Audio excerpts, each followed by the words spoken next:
Magandang hapon po sa ating lahat. Tayo po ay magpo-proceed na sa ating formal na pag-partake. O bago yun ay magkaroon muna tayo ng ating talakayan sa Kitch Baptist Catechism. So tayo ay nasa question number 17 na. Later ibabasahin natin itong catechism na ito. Artemis II made a history of the farthest distance orbiting around the moon. So yan ay napaka-successful na event. Meron isang quotation na sinabi si Reid Wiseman. Ang sabi doon, "That's one small step for man, one giant leap for mankind." So ang ibig sabihin, kung ang astronaut ay may success na event na nangyari, particularly dito sa Artemis II, they serve as the representative of humanity. Kung sila ay successful, successful ang humanity. But there is a representative who is supposed to launch in 1967, the Apollo 1. But a cabin fire during a ground test killed the astronauts, Gus Grissom, Ed White, and Roger Chaffee. Hindi pa man sila nakaka-launch sa kanilang mission, nag-fail yung kanilang mission. And when the mission fell, humanity fell. Pero makikita natin sa tala ng kasaysayan, wala nang mas nakakalungkot sa pagkahulog na misyon kaysa sa pagkahulog ng unang Adan. At naniniwala ako na ito ay historical na nangyari. Katulad ng Artemis II at katulad na nangyari sa Apollo 1, ito rin ay historical na nangyari. Dahil kung itatanggi natin na mayroong historical Adam, ay ibig sabihin, tinatanggi rin natin na mayroong historical Christ. Dahil kung walang Adam na nagkasala, there is no need for the remedy. And so, kailangan na paniwalaan natin itong origin of sin na ito. Ito yung tinatawag natin sa teolohiya na original sin. It is original because it was the first sin na nangyari doon sa hardin ng Eden. Pero hindi lamang yan. Original sin siya dahil yung tao na nahulog dun sa kasalanan na yon, which is si Adam, kaya yun original sin dahil siya ang kumakatawan sa sangkatauhan. Kaya't nung siya'y nagkasala, ang lahat ng sangkatauhan ay nagkasala. Ayan, mababasa natin ngayon sa Genesis chapter 3, verse 6. Hayaan niyo po na basahin natin to at tayo tumayong lahat. Basahin natin Genesis chapter 3, verse 6 and Romans 5, verses 12 to 18. Pero first, doon tayo sa Genesis chapter 3, verse 6. Nang pinagmasdan ng babae ang puno, napakaganda nitong tignan at ang bunga ay parang masarap kainin. At dahil sa pagnanais niyang maging marunong, pumitas siya ng bunga at kumain ito. Binigyan din niya ang kanyang asawa na kasama niya at kinain din ito. Isa pa pong talata sa Romans chapter 5 verses 12 to 18. Romans chapter 5 verses 12 to 18. So again, mula sa verse 12, dumating ang kasalanan sa mundo dahil sa paglabag ni Adan sa utos ng Diyos. At dahil sa kasalanan, dumating ang kamatayan. Kaya lumaganap ang kamatayan sa lahat ng tao dahil nagkasala ang lahat. Nasa mundo na ang kasalanan bago pa man ibigay ng Diyos ang kautusan, pero hindi pinapanagot ang mga tao sa kanilang mga kasalanan kung wala namang kautusan. Ganoon pa man, naghari pa rin ang kamatayan mula kay Adan hanggang kay Moises. Kahit sa mga taong hindi naman nagkasala ng tulad ni Adan na lumabag sa utos ng Diyos, si Adan ay larawan ng Kristo na nooy inaasahang darating. Pero, magkaiba ang dalawang ito dahil ang kaloob ng Diyos ay hindi katulad sa kasalanan ni Adan. Totoo ngang nagdala ng kamatayan sa maraming tao ang kasalanan ni Adan, Pero mas nakakahigit ang biyaya at kaloob ng Diyos na dumating sa maraming tao sa pamamagitan ng isang tao na walang iba kundi si Jesucristo. Ibang-iba ang idinulot ng kaloob ng Diyos sa idinulot ng kasalanan ni Adan. Ang kasalanan ni Adan ay nagdulot ng kaparusahan. Pero ang kaloob na ibinigay ng Diyos sa kabila ng maraming kasalanan ay nagdulot ng kapatawaran. Dahil sa kasalanan ng isang tao, naghari ang kamatayan, pero dahil sa ginawa ng isa pang tao na si Jesucristo, ang mga taong tumanggap ng masaganang biyaya at kaloob ng Diyos ay itinuring niyang matuwid at maghahari sila sa buhay na walang hanggan. Kaya dahil sa kasalanan ng isang tao, ang lahat ay nahatulang maparusahan. Ganoon din naman, dahil sa matuwid na ginawa ng isang tao, ang lahat ay maituturing na matuwid at mabibigyan ng bagong buhay. One last reading sa Kish Baptist Catechism, question 17. Hayaan ko na lang nabasahin ko para sa inyo. Did our first parents continue in the estate wherein they were created? Answer: our first parents, being left to the freedom of their own will, fell from the estate wherein they were created by sinning against God. Ito ay mga salita para sa ating ngayong hapon. Maaari na po tayo magsiupo. So we have to notice here, Genesis chapter 3 verse 6, the anatomy of sin, paano nag-create o paano nagkaroon ng bunga ang kasalanan. Nagmula sa pagmamasid, pinagmasdan. Pag pinagmasdan natin ng isang bagay, dumating sa ating isipan, minsan hindi naman natin mapipigilan na mayroon tayong may isip o darating sa isip natin yung may potensyal na kasalanan. That is not sinful. Pero, what Eve did is she entertained that thought. Napakaganda, sabi dito, napakaganda nitong tignan. Para sa kanya, it is a delight. So, the fact that she knows that it is a delight, that is already sinful. At sabi pa dito, dahil sa pagnanais niyang maging marunong, nandun na yung kanyang desire, nandun na yung kanyang kagustuhan. At ano ang naging bunga? Pumitas siya ng bunga at kumain nito. That is the external act of sin. Yan ay anatomy kung paano nagagawa ang kasalanan, nagmumula sa isip at nagkakaroon ng bunga. External act of sin. So ang kaisipan ng tao, makikita natin dito, yun ang pangunahing layunin ni Satanas upang magkasala ang tao sa Diyos. Iisipin natin siguro lalabanan tayo ni Satanas sa pamamagitan ng mga demonic forces. For example, sa mga exorcism, etc. Pero, makikita natin dito sa Genesis chapter 3, that is not the case.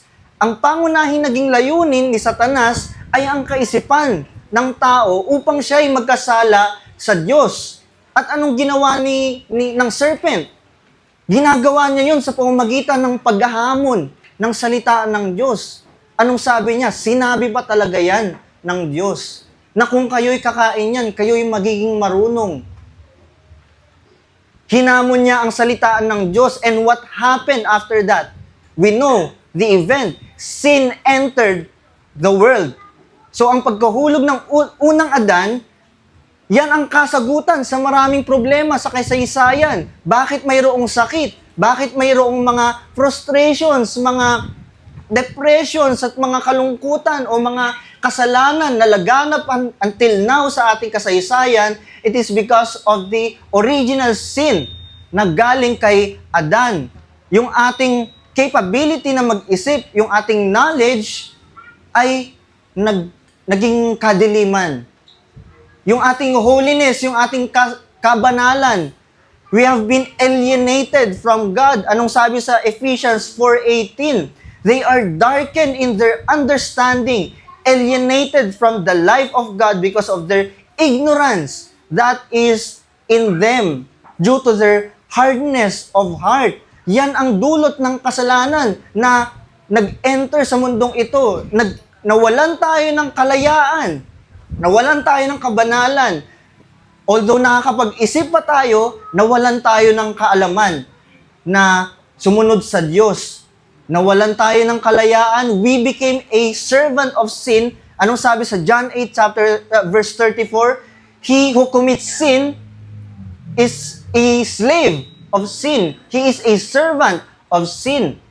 At hindi lang tayo nawalan ng kalayaan, kundi nawalan tayo ng kapayapaan at ng kapahingahan sa Diyos. Dahil malayo tayo sa relasyon natin sa Diyos, walang totoong kapahingahan at walang kapayapaan. There is no peace. Again, sabi sa Isaiah 57, saith my God to the wicked. Isaiah 57, verse 21, there is no peace, saith my God to the wicked. At ngayon makikita natin, binasa natin sa Romans chapter 5, binalikan ni Apostol Pablo yung narrative na yun, yung historical event na yun. Ang sabi niya sa verse 12, dumating ang kasalanan sa mundo. Dahil sa paglabag ni Adan sa utos ng Diyos at dahil sa kasalanan, dumating din ang kamatayan. So we see here, kasalanan at kamatayan. Kaya lumaganap ang kamatayan sa lahat ng tao dahil nagkasala ang lahat. At kaakibat nito, ito ay classic approach ni Apostle Paul na ina-anticipate niya na yung mga magiging tanong kapag sinabi niya yung kanyang mga argument. So, ang posibleng tanong na naisip ni Pablo, paano yung mga taong namuhay bago pa man si Moises? Nagkasala ba sila? Parurusahan ba sila? Dahil wala pa namang batas bago si Moises? Wala pang Mosaic law that time.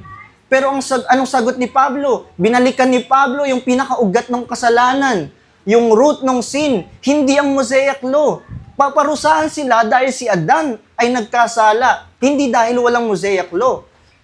Dahil ang Mosaic law, yes, it codifies the law of God, naglalahad yan at nagtatala ng kautusan ng Diyos, ngunit bago pa man si Moises, itinala na sa sangkatauhan na ang tao ay makasalanan. Hindi dahil kay Moises, kundi dahil kay Adan.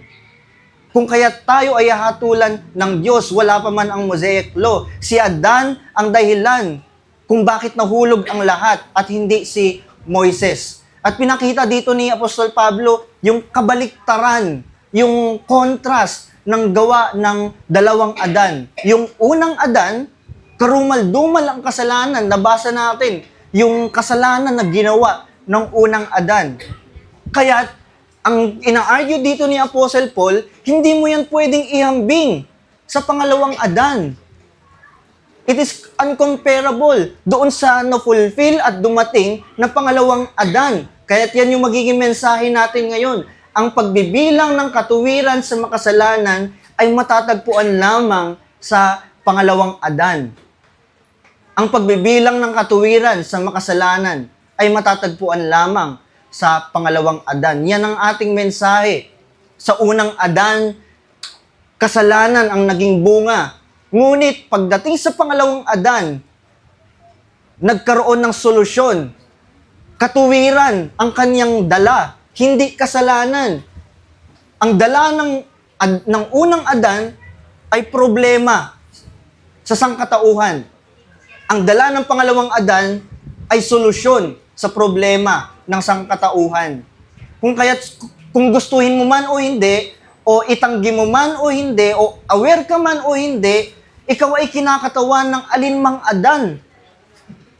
Alin ka sa dalawang Adan na ito? Ikaw ba ay kabilang o ikaw ba ay kinakatawan ng unang Adan o ikaw ba ay kinakatawan ng pangalawang Adan? Yan ang mga practical implications na tatalakayin natin. Unang-una, kalagayan ng tao sa unang Adan. At pangalawa, kalagayan ng tao sa pangalawang Adan. Kalagayan ng tao sa unang Adan at kalagayan ng tao sa pangalawang Adan. Bago pa man ang pagkahulog, si Adan at Eva, may kakayahan sila na pumili ng tama at mali. They are morally upright. They are holy before God. Ngunit nang si Adan ay bumagsak sa kasalanan, anong nangyari? Pati ang sangkatauhan bumagsak sa kasalanan. Kung kaya't anuman ang iyong kultura, anuman ang iyong ethnicity, ang iyong lahi, anuman yung personalidad mo, ikaw ay anak ni Adan. You are his offspring. At hindi mo ay maitatanggi dahil sa iyong pagkakasala that you are a child of Adam. And therefore, you are a child of sin. And so, ang kasalanan ni Adan ay ibinilang sa bawat tao. Yan ang nagbibigay ng paliwanag. Yan lamang ang nagbibigay liwanag sa lahat ng paglaganap ng kasalanan sa kasaysayan. Kahit saan ka pumunta, sinong makahalubilo mo, makasalanan din yung taong yan. Nagkaroon ng kasalanan, hindi yan dahil nag-develop na lang o yung tinatawag nilang social construct. Yan ay dahil kay Adan. Subukan nating i-explain, subukan nating ipaliwanag bakit ang kasalanan ang pangkalahatang katangian ng tao. Kahit saan man tayo mapunta, kasalanan ang ating nakikita. Saang lahi ka man magpunta, laganap ang kasalanan ng tao. Dahil bitbit natin ang kasalanan ng unang Adan. Ibig sabihin, ikaw ay nagkasala at ikaw ay nagkakasala at bitbit natin ang hatol ng Diyos. So, anumang pagdurusa, anuman ang mga kinakaharap natin ngayon, anong dulot niyan?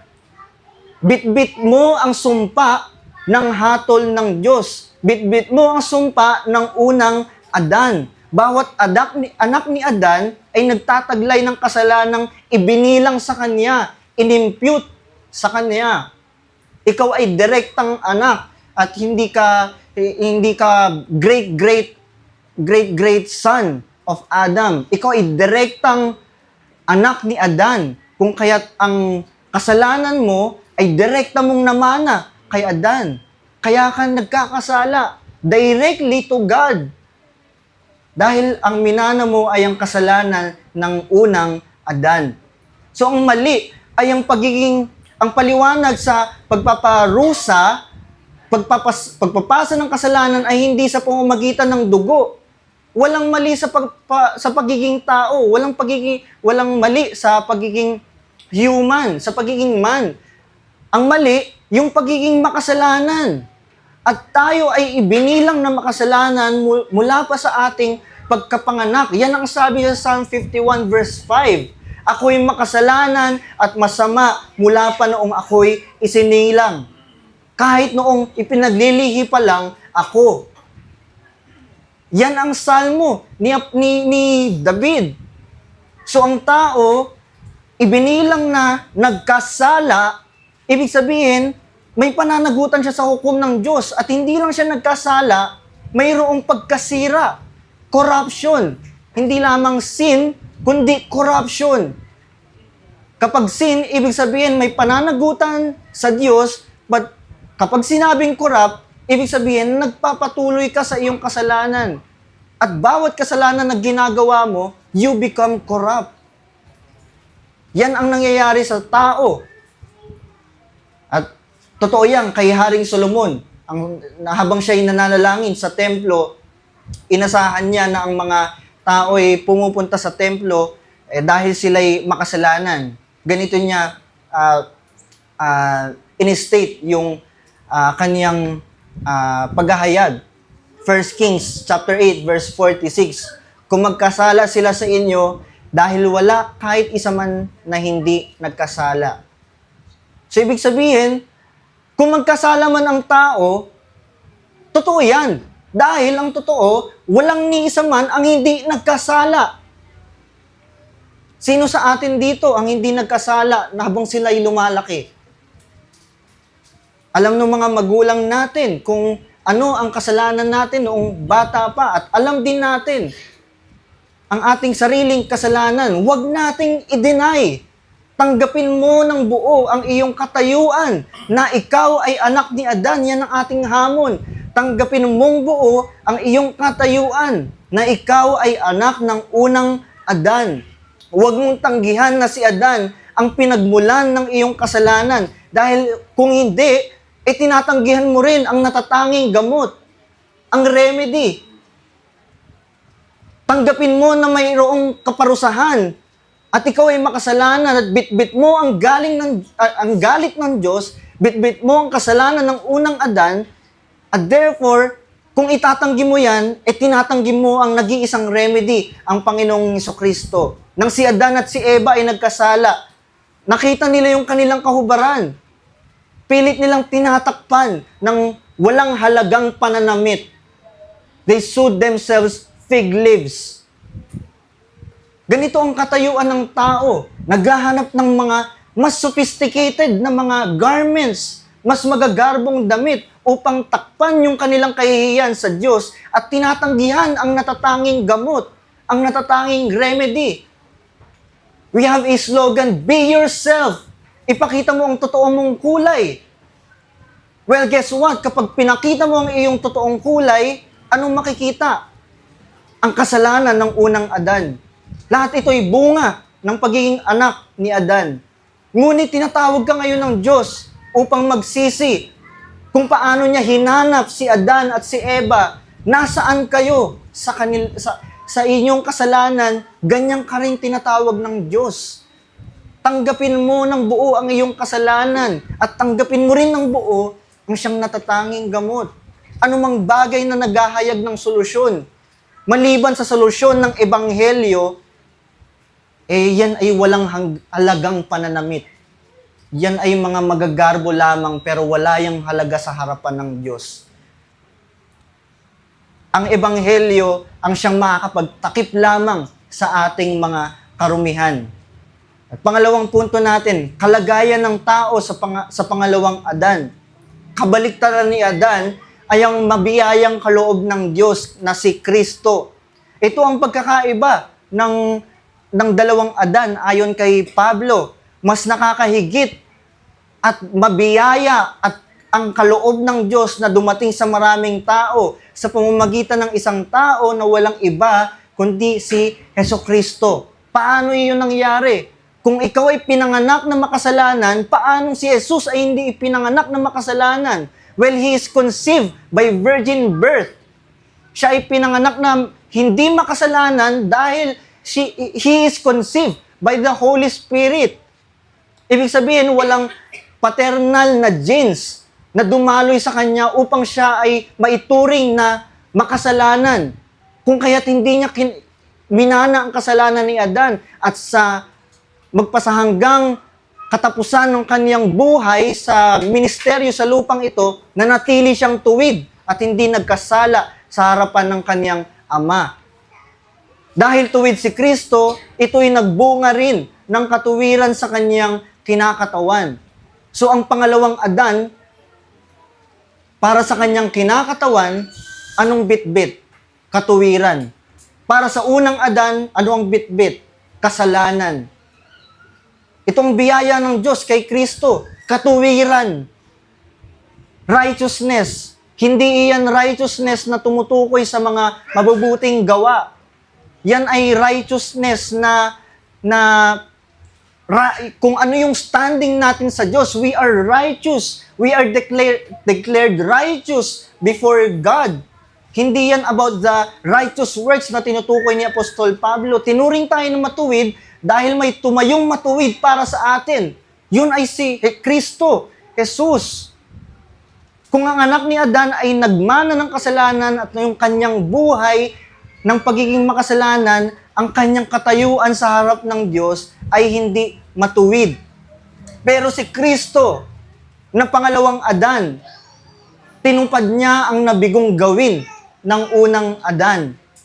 Kaya merong tinatawag si Apostol Pablo na free gift or gracious gift. In Greek, na kapag sinabing free o kapag sinabing gracious gift, sa mga grammarian, ang tawag nila dyan ay tautological o redundance. Ibig sabihin, kino-communicate nila ang gracious gift upang sabihin na wala nang mas mabiyayang kaloob kaysa pa kay Kristo.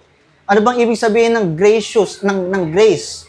Biyaya, regalo. Pero sabi ni Apostol Pablo, this is a gracious gift. Ibig sabihin, may redundance. It is a gift. And what does that communicate?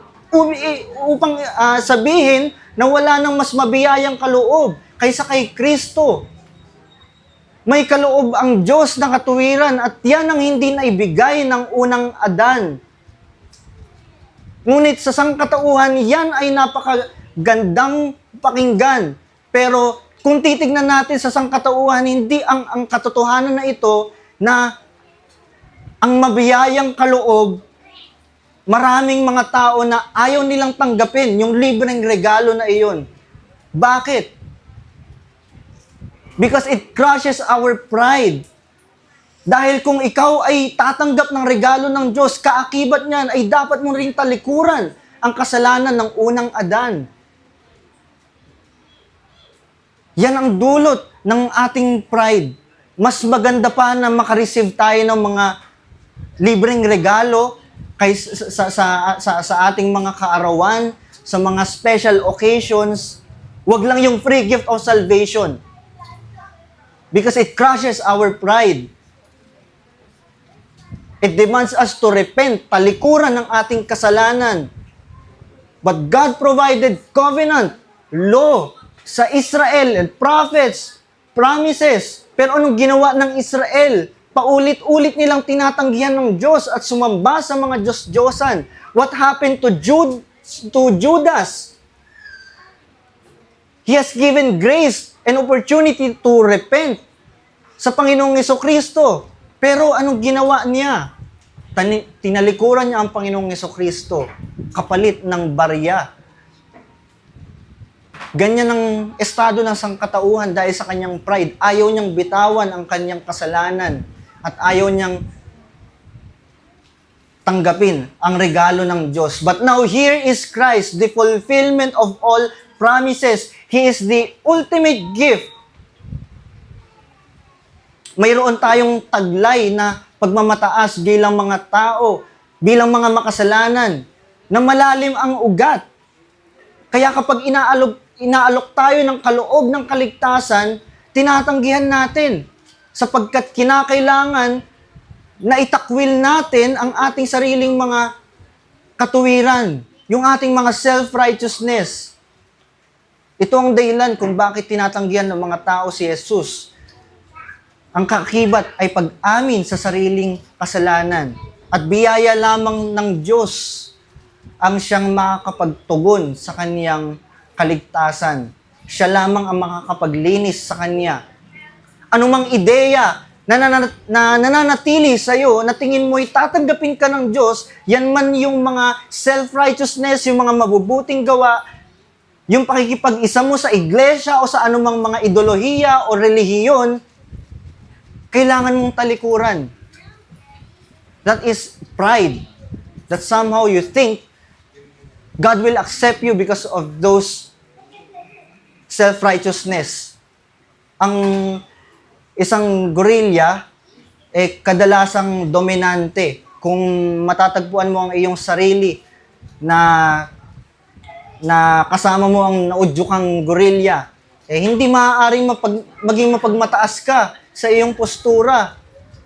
Dahil dominant nga sila, kailangan mong yumuko at kailangan mong maging mapagpakumbaba. Kailangan mong hindi magmukhang banta sa harap ng isang gorilla. Maraming tao walang kamalay-malay sa naudyukang galit ng Diyos. Hindi nila alam na mayroong banta. Ngunit may mabiyayang kaloob ang Diyos. Pero ang tao, mas gugustuhin pa nila na mapunta sa impyerno kaysa sa tanggapin ang regalong yun dahil sa kanilang pride. Kaya ang hamon sa atin ngayon, ilagak mo ang iyong pagtitiwala kay Kristo. Ilagak mo ang iyong tiwala kay Kristo. Again, anong ginawa ng unang Adan nang siya'y matagpo ang nagkasala? Bukod sa kinovera nila yung kanilang sarili, tinakpan nila yung kanilang sarili, bago pa man yun, sila'y nagtago. Dahil nahihiya sila sa kanilang mga kasalanan. Pero dito makikita natin may panawagan ng Diyos kay Adan. Nasan ka, Adan? Hindi ibig sabihin niya na hindi alam ng Diyos kung nasan sila, kundi binibigyan sila ng oportunidad upang lumapit sa Diyos at aminin yung kanilang kasalanan at patatawarin sila. Pero anong sabi ni Adan? Ibinintang ni Adan yung kanyang kasalanan sa kanyang asawa. At bukod pa doon, ibinantang niya yung kanyang kasalanan sa Diyos. The woman that you gave me. Yan ang sabi ni Adan. Ibinantang niya ang kanyang kasalanan sa Diyos. Maaari pa sanang patawarin sila ng Diyos sa kanilang kasalanan kung agaran silang lumapit